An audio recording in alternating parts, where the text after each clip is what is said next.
तो आपने सुना, अवैध मदरसों पर कार्रवाई की जाएगी और एक उच्च स्तरीय बैठक होगी जिसमें एक ये दिशा तय की जाएगी कि आखिरकार इन मदरसों पर कार्रवाई क्या होगी। और जिस तरह आपने सुना होगा, अल्पसंख्यक कल्याण मंत्री को उन्होंने बताया कि 8,000 से भी ज्यादा मदरसों की संख्या अभी सामने आ चुकी है और 15 जिलों की रिपोर्ट आना अभी बाकी है। तो खबर क्या है, एक बार फिर आपको समझाते हैं। दरअसल योगी सरकार मदरसों के सर्वे करा रही है और मदरसों का सर्वे 15 नवंबर तक पूरा होगा, यानी 15 नवंबर तक पूरा होगा। सर्वे की रिपोर्ट भी 15 नवंबर तक आएगी। अब तक 60 जिलों में मदरसे का सर्वे हुआ है और करीब 8,000 मदरसे गैर मान्यता प्राप्त हैं।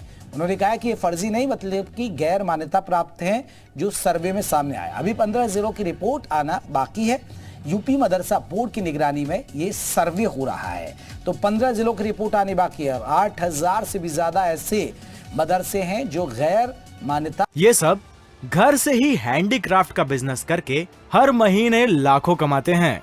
आपको भी ये करना है, इनसे सीखना है तो फ्रीडम ऐप को अभी डाउनलोड कीजिए। प्राप्त है तो इन मदरसों पर क्या कार्रवाई होगी ये देखना बड़ा दिलचस्प होगा। लेकिन कार्रवाई सरकार करना चाहती है और उस स्तरीय बैठक होगी, ये एक बड़ी बात है।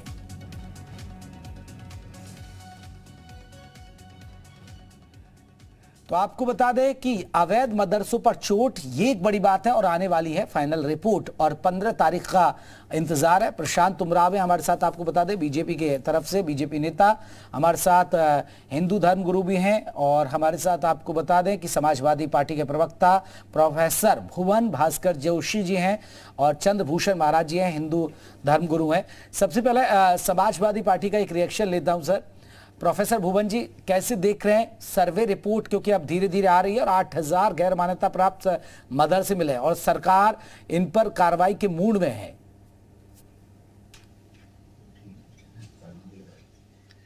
देखिए, पहले तो मैं समाजवादी पार्टी की जो आपत्ति थी उसको सरकार ने माना, पहले तो मैं धन्यवाद देना चाहूंगा आपके चैनल के माध्यम से, क्योंकि कल तक पूरे इसको प्रोपेगेंडा को इस तरह फैलाया जा रहा था गैर कानूनी। आज सरकार ने इस शब्द को ठीक करा है कि गैर मान्यता प्राप्त, जो कि उचित शब्द है कानून के विद्यार्थी होने के कारण। मैं कहना चाहता हूं कि हमें लगता है कि योगी सरकार की जो नीति है और नीयत है और दिशा, और ये दिशाहीन सरकार है। इसके पीछे कारण है कि आज मंत्रियों में विरोधाभास है। इनके राज्य मंत्री जो दानिश अंसारी जी हैं, उन्होंने बयान दिया कि कोई कार्रवाई नहीं होगी और यहीं पर हम सुन पा रहे हैं कि अल्पसंख्यक मंत्री धर्मपाल सिंह जी ने कहा है कि वहां पर कार्रवाई होगी। हम ये पूछना चाहते हैं, आपके पास क्या रोड मैप है उन लोगों को मान्यता देने के लिए, उन लोगों को उन गैर मान्यता प्राप्त जो मदरसे हैं उनको सरकार किस तरह से किसके तहत उनको शामिल करेगी या मान्यता दिलाएगी? इसके लिए सरकार के पास क्या?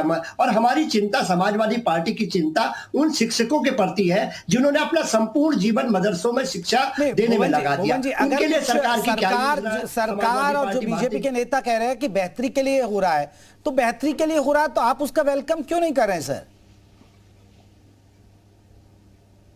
देखिए, मैं निश्चित तौर पे कहना चाहता हूं, हम भी चाहते हैं कि उच्च शिक्षा, लेकिन आप ये बताइए क्या कल दानिश अंसारी जी का बयान आया नहीं आया कि इस पे कोई कार्रवाई नहीं होगी? पूरे देश के चैनलों ने दिखाया, मैं कई डिबेट में रहा। और इसके साथ साथ जो मंत्री है धर्मपाल सिंह जी कह रहे हैं कि कार्रवाई होगी। पहले तो सरकार में ही विरोधाभास है, इसीलिए तो हम कह रहे हैं दिशाहीन सरकार है। सरकार पहले अपना रोड मैप क्लियर करे, अपने मंत्रियों को आपस में सामंजस्य कराए और फिर देश और प्रदेश के सामने अपना एजेंडा रखे। प्रशांत जी क्या कहेंगे? सरकार दिशाहीन है, ये आरोप लगाया जा रहा है, और क्या मंसूबा है आपका? देखिए जयप्रकाश जी, कल मौलाना अबुल कलाम आजाद जी की जयंती थी, हमारे प्रथम शिक्षा मंत्री थे, और उन्होंने मदरसों के बारे में क्या कहा था, कोट, ये एक प्राचीन शिक्षा प्रणाली है जो अब हर देश से बेकार हो चुकी है।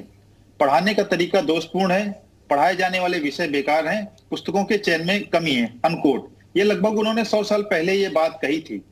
और मदरसों के जो सर्वे कराने का कोई ये मतलब नहीं है कि पहले ही उसका आपने रिजल्ट निर्धारित कर लिया राजनीतिक दृष्टि से कि उसको बंद किया जाएगा, जैसे अभी उनके टीचर्स की बात उठा रहे हैं। अभी एक सर्वे हो रहा है, उस सर्वे के माध्यम से पता चलेगा कितने मदरसे जो है मान्यता प्राप्त हैं, कितने गैर मान्यता प्राप्त हैं, वहां क्या सुविधाएं हैं, क्या सुविधाएं नहीं है। अगर वहां सर्वे के माध्यम से जब होगा तभी तो पता चलेगा क्या सुविधाएं। अगर वहां के बच्चों को बाकी विद्यालयों की तरह वहां सुविधाएं मिले आधुनिक वहां पर पाठ्यक्रम चले, तो उसमें समाजवादी पार्टी को क्या आपत्ति हो सकती है? आप क्या नहीं चाहते कि मुस्लिम बच्चे मुख्य धारा में आए, वो भी पढ़ें, वो भी बाकी आधुनिक शिक्षा लें? लेकिन आप चाहते हैं, आप राजनीतिक दृष्टि से उसको उसी एजेंडे पर ले जाना चाहते हैं।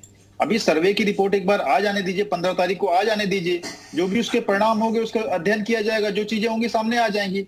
लेकिन केवल आप राजनीतिक दृष्टि से पहले आपने सर्वे का विरोध किया, अब आप कह रहे हैं कि विरोधाभास है, तो इस तरह की चीजें ठीक नहीं है। आपने लगातार अपने सत्ता काल में एक वर्ग को मुख्यधारा से अलग काट के रखा, उनको नंगाई साबित करने का काम किया, उनको पिछड़ा साबित करने का काम महाराज जी, किया। आप क्या सरकार कहते हैं? सभी को मुख्यधारा में हिंदू धर्मगुरु आपसे जानना चाहूंगा, चंद्रभूषण महाराज जी, क्या जो अवैध तरीके से पाए जा रहे हैं, जो गैर मान्यता प्राप्त मदरसे हैं, उन पर आप चाहते हैं कि कार्रवाई होनी चाहिए? सर्वप्रथम आप सभी को जय सिया राम जी। देखिए, ये कार्रवाई तो बिल्कुल होनी चाहिए, ठीक है। और ये जो है ना, भुवन जी को मैं एक बात समझाना चाहता हूं कि ये जो कार्रवाई नहीं होगी कह रहे हैं, ये कार्रवाई के नाम पे उनको कोई फांसी थोड़ी दी जा रही है। उसको इस तरह से माहौल ना बनाए, और उनकी कार्रवाई का मतलब उनको सही दिशा देना, सही शिक्षा देना, उनके जो स्तर को ऊपर उठाना। वास्तव में वो लोग एक वर्ग को जो है अलग काट छांट के मात्र और मात्र उपयोग किया गया है, तो उनको भी मुख्य धारा में जोड़ा जाए। उनके ये थोड़ी कह रहा है कि जितना 8,000 मदरसे जो है वो अवैध रूप से संचालित है तो उनको कोई सजा दी जा रही है, नहीं, उनको सही मुख्य धारा में जोड़ा जा रहा है। को लेकर चाहे हिंदू धर्मगुरु हो या कई बीजेपी के नेता, वो ये आरोप लगाते हैं कि देखिए मदरसों से पत्थरबाज निकलते हैं, मदरसों से कई मदरसों पर आरोप लगते हैं कि वहां से आतंकवादी निकलते हैं। ये क्यों, क्या आप लोग टारगेट करते हैं या वाकई में ये सच्चाई है?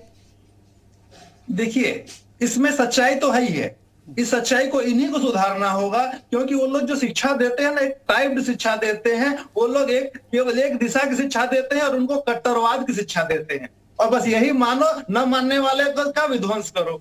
तो ये शिक्षा गलत है। शिक्षा जो है एक सार्वभौमिक वसुधैव कुटुंबकम कहते हैं। हमने तो आपको भी शरण दिया है, सबको शरण दिया है। आप सही दिशा में चलो, मुख्य धारा में चलो, विकास के पथ पे चलो। ठीक है, शोएब सिद्दीकी जी, इस दिशा की ओर है। शोएब सिद्दीकी जी, मदरसों पर कार्रवाई होगी जो गैर मान्यता प्राप्त हैं, आप वेलकम करेंगे? ठीक है, सुधार होना चाहिए, क्योंकि देखिए जिस तरह बीजेपी के नेता या हिंदू संगठन ये सवाल उठाते रहते हैं कि कहीं ना कहीं कनेक्शन आता है सामने, पत्थरबाजों का कनेक्शन आता है तो मदरसों से जुड़ जाता है, आतंकवादी कनेक्शन आता है तो कई बार मदरसों से जुड़ता रहता है।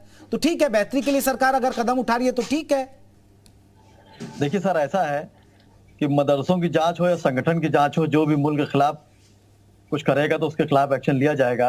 और जहां तक कि हमारे मुख्यमंत्री जी ने जो बात कही थी कि मदरसे की जांच होगी, तो इस पे जांच जो हो रही है उस पे जो कार्रवाई की बात चल रही है, अभी योगी जी ने, हमारे मुख्यमंत्री जी ने अभी कोई बात क्लियर नहीं करी है। वो 15 तारीख को रिपोर्ट जो पहुंचेगी उस पर वो संज्ञान लेंगे, और कार्रवाई का मतलब ये नहीं कि सीज कर दियाएंगे मदरसे।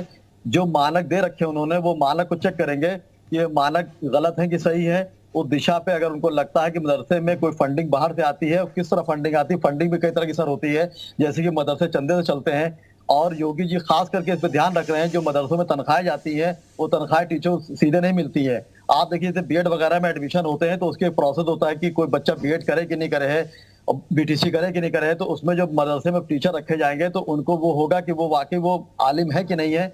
तो इस बात को पार्टी है, जहां तक कि कुछ सियासी पार्टियां, बगैर नाम लिए बार बार मैं इस बात को दोहराना चाहता हूं, उनका एक बेस खिसक रहा है, उस बेस को वो जोड़ने के लिए इस बात को कर रहे हैं। आप बताइए, मुख्यमंत्री जी को ऐसी बात करी नहीं करी? आप देखिए, मानक जो बने हुए हैं उसमें बच्चों की देखरेख वाली बात करी गई है कि बच्चों कैसे खा रहे हैं, कैसे पी रहे हैं, और हर बच्चा मदरसे से आलिम बन के किसी मस्जिद में मौलाना नहीं बन पाता है। जो बैठे हैं वो किसी को वहां पहुंचने नहीं देते हैं। तो वो चाह रहे हैं कि इंग्लिश, हिंदी, मैथ, साइंस वगैरह भी इसमें उस पैमाने पर रखी जाए कि जब बच्चा निकले तो बजाय किसी इमाम बनने के कहीं पे नौकरी करे, अपने परिवार को पाल ले। तो उनका इंटेंशन जो मंजर आम पे आ रहा है वो आ रहा है। तो इसलिए मैं समझता हूँ अभी भुवन जी, हाँ जी, सर एक मिनट कंप्लीट कर दूं। भुवन जी कुछ कह रहे हैं? भुवन जी, हमारा सर मैं कंप्लीट कर दूं सर अपनी बात। देखिए, हमारा मानना है, हमारा मानना है कि मदरसों ने इस देश की विभूतियों को देने का काम करा है। आदरणीय अब्दुल कलाम से लेकर आदरणीय राजेंद्र प्रसाद जी से लेकर, और नहीं भुवन जी, अगर इस तरह की बातें आती है और निश्चित तौर पर और ये सब घर से ही हैंडीक्राफ्ट का बिजनेस करके हर महीने लाखों कमाते हैं। आपको भी ये करना है, इनसे सीखना है तो फ्रीडम ऐप को अभी डाउनलोड कीजिए।